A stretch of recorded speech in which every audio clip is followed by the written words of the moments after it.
अगर हमारे कानून का उल्लंघन किया है ये लोगों ने, तो अमृतसर से विमान को वापस फ्लाई नहीं करना देना चाहिए था, हिम्मत दिखानी चाहिए। लेकिन हमारे जमीन पर उनका C-18 फ्लाइट उतरा और उसी हालात में जंजीर और बीड़े के साथ हमारे जमीन पर उतारा गया। ये हमारा कानून का उल्लंघन है। 33 उसमें गुजरात के लोग, हरियाणा के लोग, पंजाब के हमारे भाई, हमारे पंजाब के भाइयों को हाथ में हथकड़ी, पैरों में बेड़ी बांध के लाया गया। एक एक हिंदुस्तान के नागरिक जो आए हैं उनका अपमान नहीं हुआ है, पूरे देश का अपमान हुआ है। वो कोई आतंकवादी नहीं है, वो कोई अपराधी नहीं है। उनको हमारी सरकार, भारत की सरकार जो 2 करोड़ नौकरी हर साल देने का वादा करती है, वो उनको नौकरी नहीं दे पाई। इसके कारण वो लोग यहां से गए। भारत के नागरिकों को अपराधियों की तरह हथकड़ी बांध के, पैरों में बेड़ी बांध के हिंदुस्तान लाया जा रहा है और अमेरिका के सेना के विमान से लाया जा रहा है। कोलंबिया जैसा छोटा सा देश वो अपना जहाज भेजता है अपने नागरिकों को लाने के लिए, आप अपना जहाज तक नहीं भेज पाए। जिस तरह से हमारे जो इलीगल इमिग्रेंट्स हैं वो अमेरिका के लिए है, लेकिन जब भारतीय सीमा में उनका प्रवेश हुआ, उनकी फ्लाइट का, तो हमारा कानून लागू होता है। तो हमारा कानून अगर लागू होता है तो हमारे लिए वो कोई गुनहगार अपराधी नहीं है।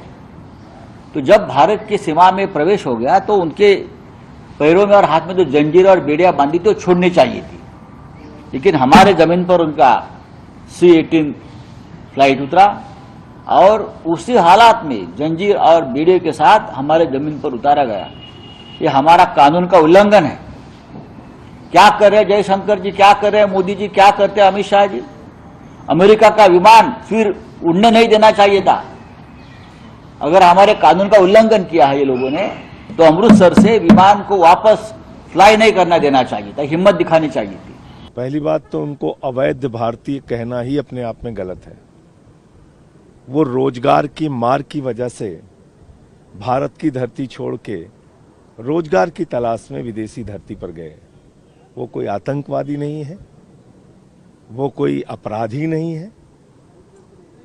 उनको हमारी सरकार, भारत की सरकार जो 2 करोड़ नौकरी हर साल देने का वादा करती है, वो उनको नौकरी नहीं दे पाई।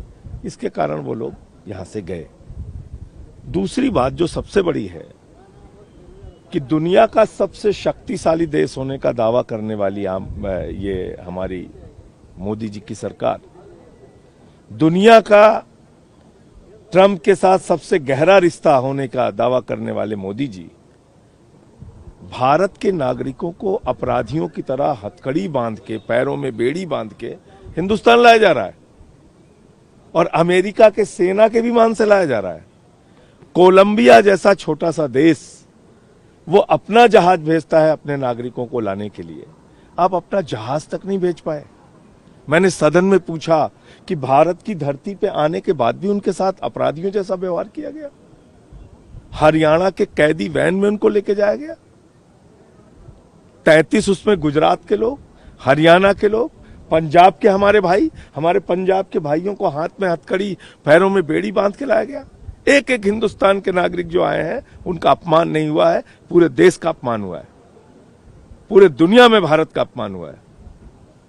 भारत का सिर शर्म से झुकाया है प्रधानमंत्री नरेंद्र मोदी ने। तो ये विषय हम लोगों ने उठाया, लेकिन बहुत दुख के साथ कहना पड़ रहा है कि भारत के विदेश मंत्री जब आज सदन में बोल रहे थे तो वो अमेरिका के विदेश मंत्री की तरह बोल रहे थे। उन्होंने एक बार भी नहीं कहा कि हथकड़ी लगाने या पैरों में बेड़ी बांधने की घटना की उन्होंने निंदा की है या अमेरिका से विरोध दर्ज कराया है। 10 तारीख को प्रधानमंत्री अमेरिका जा रहे हैं, क्या वहां पर विरोध दर्ज कराएंगे? क्या हमारे बाकी नागरिक जो हैं वो वहां पे सुरक्षित हैं? क्या उनको इसी तरीके से अमानवीय तरीके से हिंदुस्तान अपराधियों के तरीके से लाया जाएगा? ये सारे प्रश्न हैं जिसका जवाब सरकार को देना चाहिए। देखिए, अमेरिका के डिपोर्टेशन वाले मामले में जो उनकी नीति वो अपना रहे हैं वो नई नहीं है। पहले भी 2009 में ऐसा हुआ, 747 भारतीयों को वापस भेजा गया और इसमें कोई नई बात नहीं है। कोई भी देश अपनी राष्ट्रीयता को बचाने के लिए और राष्ट्रहित के लिए ऐसा करता आया है, जैसे कि भारत में लगातार होना चाहिए था। और कांग्रेस पार्टी को ये समझना चाहिए कि जिस तरह से लगातार इन्फिल्ट्रेटर्स को, घुसपैठियों को लगातार अवैध ढंग से लाने का वो काम करती रही है कि उनका वोट बैंक मजबूत हो। और कुछ पार्टियां हैं ऐसी, चाहे वो आम आदमी पार्टी दिल्ली की हो या टीएमसी हो, जो लगातार करते आ रही हैं, ये राष्ट्रहित के हक में नहीं है। तो जो ट्रम्प कर रहे हैं, जो भी उनकी नीति है, वो उनकी पॉलिसी है। इलीगल तरीके से कोई भी जाएगा तो उसको वापस भेजा जाएगा। तो और यही नीति वो अपनाते हैं। जहां तक हाथ में चेन्स डालने का या बेड़ियों का पूरा सवाल है, तो ये अमेरिकन पॉलिसी है। जितने भी इलीगल एलियंस जो उनको वहां पे कहते हैं अमेरिका में, उनके साथ ऐसा ही होता है। तो हमारे देश के हों या हिस्पैनिक्स हों, मैक्सिकन्स हों या और साउथ अमेरिकन कंट्रीज से हों, उनके साथ ऐसा ही होता है। तो चाहे इंडिया हो या पाकिस्तान हो या मेक्सिको हो, जो भी अवैध तरीके से जाएगा उसके साथ ऐसा ही अमेरिका बर्ताव करता आया है, और ये पहली बार ऐसा नहीं हुआ है। और दूसरी जरूरी बात मैं कहना चाह रही हूं कि राष्ट्रहित के लिए सब राष्ट्र काम करते हैं, लेकिन ये हमारा ऐसा वाहिद देश है जहां पे कुछ ऐसी पार्टियां हैं जो अपनी वोट बैंक की राजनीति के लिए घुसपैठियों को न सिर्फ स्वीकार करती हैं, बल्कि देश की जो पूरी रिसोर्सेस हैं, संसाधन हैं, उनको बांटती हैं। जैसे कि हम लोग मानते हैं इंडिया फॉर इंडियंस, तो वैसे भी वो अमेरिका फॉर अमेरिकन हैं। और जहां तक बात है इंडियंस की जो वहां पे हैं, चाहे वो भारतीय मूल के कैश पटेल हो, चाहे विवेक रामास्वामी हो, इतने ढेर सारे इंडियन अमेरिकन को इतने ढेर सारी अहम किरदार और भूमिका निभाने का वहां पे मौका मिला है। और ऐसे बहुत से लोग हैं जो लीगली जाते हैं, बल्कि अमेरिका न्योता देता है उनको। और H1 वीजा को लेकर भी हमने सुना कि इलॉन मस्क जो इतने बड़ी पोजीशन में अभी ट्रम्प एडमिनिस्ट्रेशन में है, उसके लिए तो वो बाकायदा लड़े हैं।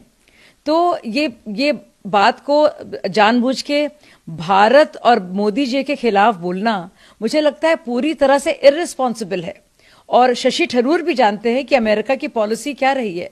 तो प्रियंका गांधी जी, राहुल गांधी जी थोड़ा समझें, अध्ययन करें कि क्यों जरूरी है अवैध तरीके से जो रेसिडेंट्स हैं, उनको घुसपैठी हैं, उनको अपने देश में लाना, और उससे सीख लें। बल्कि और ये पहली बार भी नहीं हुआ है, लगातार होता रहा है। 2009 में किसकी सरकार थी?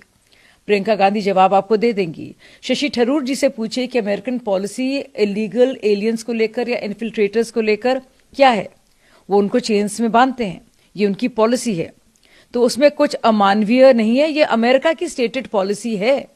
और उसमें हम लोग कुछ हस्तक्षेप नहीं कर सकते, क्योंकि हम लोग राहुल गांधी जी की तरह वहां पे लोग नहीं हैं जो विदेश में जाकर देश के खिलाफ जाते हैं। वहां के जो अमेरिकन हैं, वो अपनी नीति के हिसाब से चलते हैं, और उनकी जो नीतियां हैं वो सर्व